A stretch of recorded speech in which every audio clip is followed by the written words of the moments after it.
Videos देखने के लिए सब्सक्राइब करें जनसत्ता.com, बेल आइकन दबाकर पाएं लेटेस्ट नोटिफिकेशंस।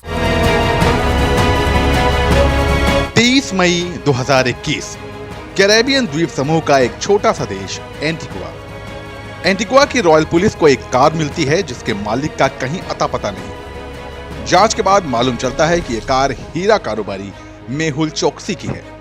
वही मेहुल चोकसी जिसने भारी भरकम निवेश करके 2017 में एंटीगुआ की नागरिकता हासिल की।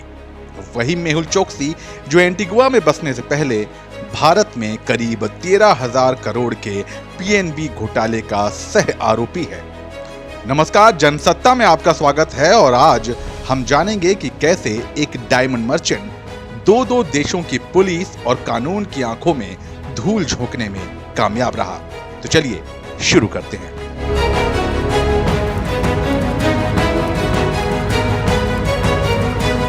जनवरी 2018 देश के सबसे बड़े सरकारी बैंकों में से एक पंजाब नेशनल बैंक के खातों की जांच से चौंकाने वाला तथ्य सामने आ चुका था। हीरा व्यापारी नीरव मोदी और उसके डायमंड मर्चेंट मामा मेहुल चोकसी ने मिलकर पीएनबी को करीब 13,000 करोड़ की चपत लगा दी थी। यह भी तय हो चुका था कि ऐसे में मामा भांजे की इस जोड़ी की गिरफ्तारी कोई नहीं टाल सकता, मगर गिरफ्तारी तो तब होती जब ये दोनों भारत में होते।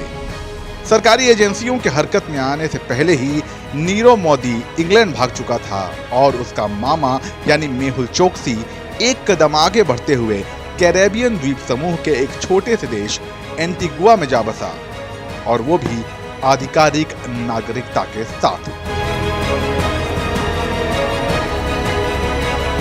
एक ऐसे कैरेबियन देश जिसके साथ भारत की कोई प्रत्यर्पण संधि नहीं थी, वहां की नागरिकता का मतलब था कि मेहुल चोकसी ने भागने का प्लान पहले ही बना लिया था।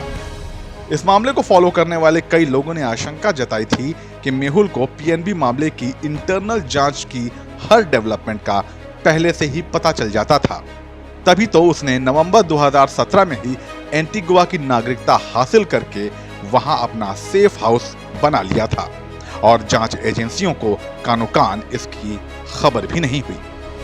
सिर्फ इतना ही नहीं, अब गिरफ्तारी होकर रहेगी इसकी भी भनक मेहुल को लग चुकी थी और वो समय रहते कानूनी तरीके से भारत छोड़कर चला गया और भारत की एजेंसियां कुछ न कर सकी।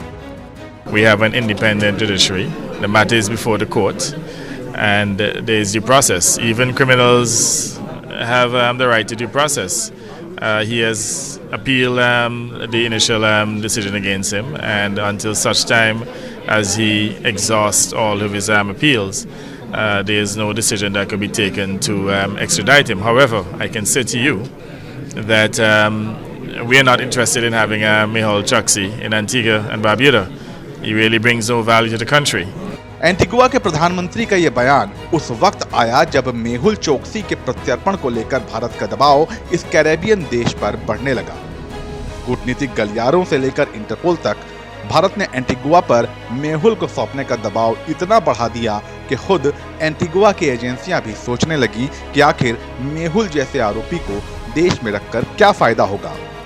एंटीगुआ के सरकारी गलियारों में मेहुल की नागरिकता खत्म करने के उपाय खोजे जाने लगे, लेकिन भारी भरकम निवेश के दम पर यह नागरिकता हासिल करने वाले मेहुल ने लगता है कि एंटीगुआ की एजेंसियों में भी घुसपैठ बना ली थी। तभी तो इससे पहले कि उस पर किसी तरह की कानूनी कार्रवाई होती, वो एंटीगुआ से लापता हो गया।